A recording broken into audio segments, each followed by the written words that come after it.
Hello everybody, welcome back to my channel Soma Paludi. আপনারা সবাই কেমন আছেন? আশা করছি সবাই ভালো আছেন, সুস্থ আছেন। আমরাও বেশ ভালো আছি। আর আজকের বারটা হচ্ছে বুধবার, আর এখন বাজে সকাল সকাল আর নেই, এখন বাজতে চলেছে 11টা।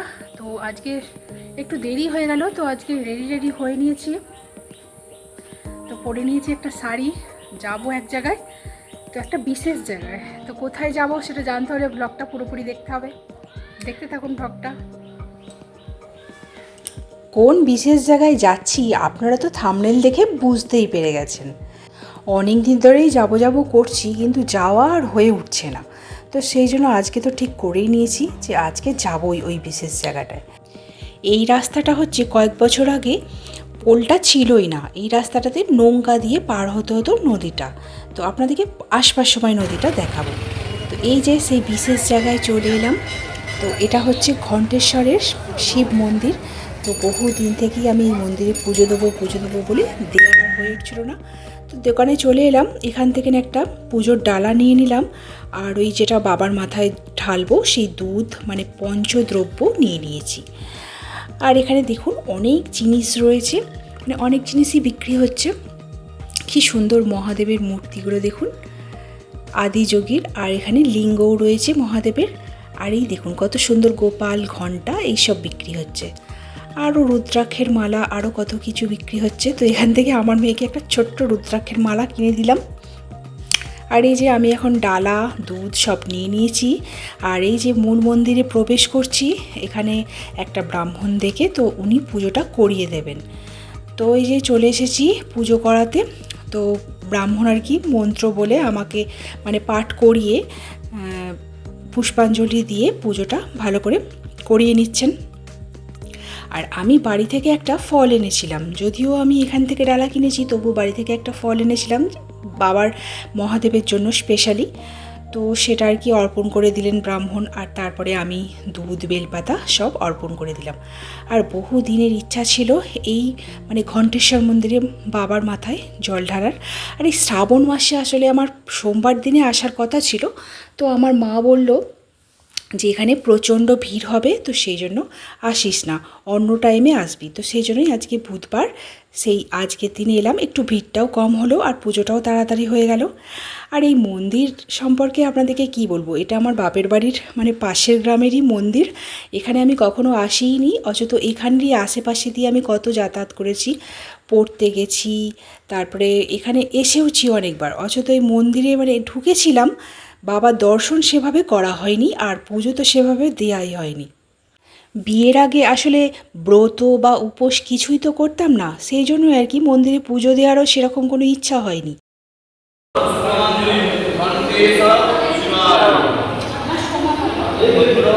বিয়ের পর থেকে যখন থেকে ব্রত, উপোস এসব করতে শুরু করলাম, তখন থেকে ঠাকুরের প্রতি ভক্তিটা যেন বেশি বেশি করে বেড়ে গেল।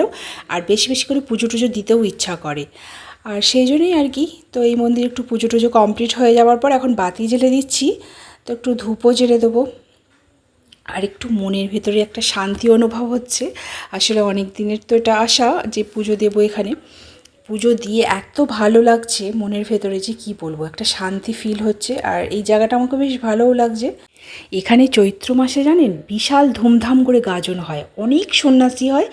তো আমি এক বছর এসেছিলাম, শুধুমাত্র ঝাঁপটা দেখেছি। এখানে দুধ পুকুর আছে, সেই দুধ পুকুরে সন্ন্যাসীরা কি সুন্দর ঝাঁপ দিয়েছিল। আর বিশাল বড় মেলাও বসে এখানে, নীল ষষ্ঠীর মেলা। তো যাই হোক, এখানে ওই মূল মন্দিরের ঘণ্টেশ্বরের বাবার পুজো হয়ে যাবার পর চলে এলাম আরও একটা মন্দিরে। তো এখানে একটা ঠাকুর আছে, সব দর্শন করে নিলাম। এই যে মূল মন্দিরটা। আর এই চত্বরটার বোধহয় কাজ চলছে, এখন টাইলসের কাজ চলছে। ওইদিকে আবার মা বলে আমাকে কি ডাকছে, তো আমি একটু পরে যাব বলে দিলাম। তো এখন চলেছি মানে মহাদেবের পাশে রত্নাবলী মায়ের মন্দির। তো এই মন্দিরটার সম্পর্কে কি বলবো, এটা হচ্ছে 51 সতীপীঠের একটা সতীপীঠ। আর একদম কি বলবো, মায়ের এই মন্দিরটা মানে আমি জানতামই না যে 51 সতীপীঠের একটা অংশ আমাদের নিজেদেরই মানে পাশের গ্রামে থাকে। এটা আমি একটা নিউজ চ্যানেলে দেখেছি যে এইটা নাকি সতীপীঠ। এমনি কালী মন্দির বলে জানতাম, কিন্তু সতীপীঠ বলে আমি নিজেও জানতাম না। তো তারপর এটা জানতে পেরেছি, আর জানতে পারার পর থেকে এখানে আসার আগ্রহটা এত বেড়ে গেছে। মানে ঘণ্টেশ্বরের মন্দিরের বাবার দর্শন করে গেছি হয়তো, কিন্তু এই মায়ের দর্শনটা এই প্রথমবার আমি করলাম। মানে এতদিন আমি করিনি, আর করার জন্য প্রচণ্ড আগ্রহী হয়েছিলাম। এই মা রত্নাবলী মা, মানে পাশেই আমাদের এখানে রত্নাবলী নদী আছে, তো সেই নাম অনুসারেই এই মায়ের নাম এটা হয়েছে। আর এই মায়ের অনেক কাহিনীও আছে। মানে এই মা লাইট সহ্য করতে পারে না, রাত্রেবেলা অন্ধকারে থাকে, যে কোনো লাইট মানে এখানে দিলেই সেটা মানে একদম নষ্ট হয়ে যায়।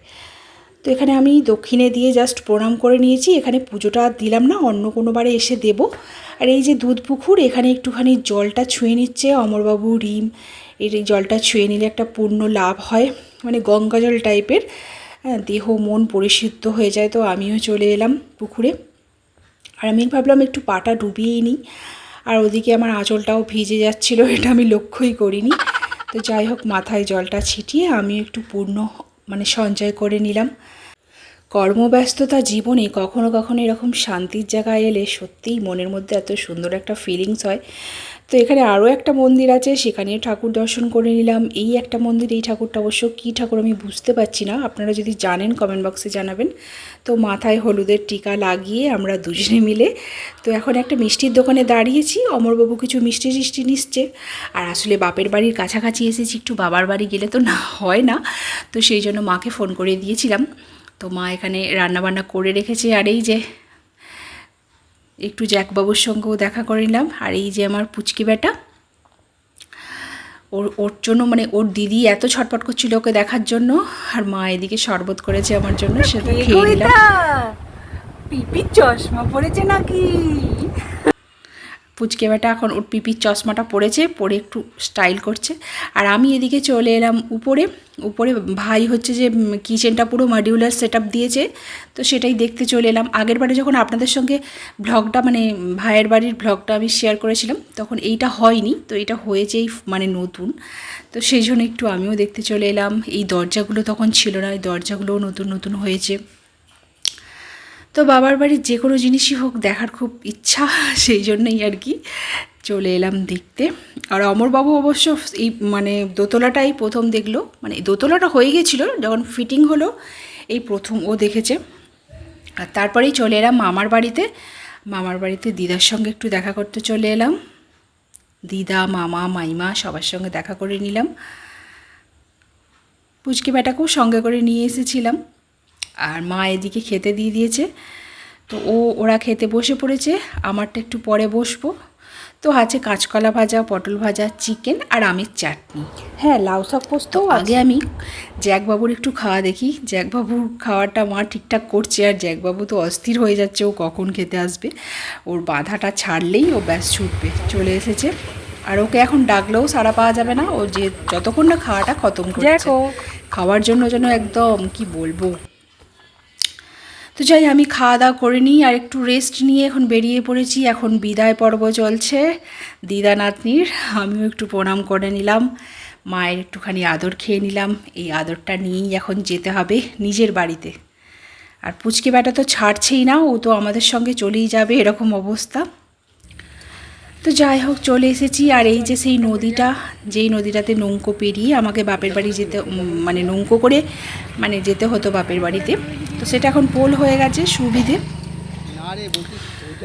আর এই যে এই মানে মালাটা আমার মেয়ের খুব পছন্দ হয়েছিল, ছোট ছোট রুদ্রাক্ষের যে দিয়ে তৈরি হয়েছিল। তো এখন বসে পড়েছি সেই ড্রাগন ফলটা কাটতে। তো কীরকম টেস্ট আমি জানি না, এই ফার্স্ট টাইম কিনলাম। মানে কি বলবো, অনেকেই খেয়েছে শুনছি, আর বেশ দামিও ফলটা। যে কিনেই নিই একটা, সবাই যখন টেস্ট করছে আমরাও একটু টেস্ট করে দেখি। তো আমার মেয়ের আবার এই লাল ড্রাগন ফলটা পছন্দ হলো, তো সেই জন্য এটাই কিনলাম। সাদা রঙের একটা আছে সম্ভবত, তো সেটাও খাইনি। তো যাই হোক, খুব নরম ফলটা আর কি, জুসি জুসি টাইপের, দেখেই তো মনে হচ্ছে। আর ভিতরে অসংখ্য সেই কালো জিরে টাইপের দেয়া আছে। তো জানি না, ট্রাই করে দেখি খেয়ে কেমন লাগে। তো ফার্স্টে আমিই ট্রাই করছি, তারপর ওদেরকে দেব। তো ভাবছি যে খাবো কি না খাবো, ফার্স্ট টাইম তো। সত্যি কথা বলতে কি তেমন একটা আমাকে ভালোই লাগেনি, কীরকম গা গোলানো টাইপের ফল, কোনো স্বাদ নেই, ফ্যাকাসে টাইপের স্বাদ। আর ওই কালো জিরের মতো যে বীজেগুলো না মুখে পড়ছে, এতটাই জঘন্য লাগছে, মনে হচ্ছে ফলটা ফেলে দিই। তো অমরবাবু তো মোটেও খেলো না, মানে মুখে নিয়েই পুরো থুতু করে ফেলে দিল। আর রিম তো খেলেই না, আর অগত্যা আমাকেই খেতে হচ্ছে। তো চলুন ভিডিওটা আজ তাহলে এইটুকুই, দেখা হচ্ছে নেক্সট একটা ব্লগে। ভালো থাকবেন, সুস্থ থাকবেন।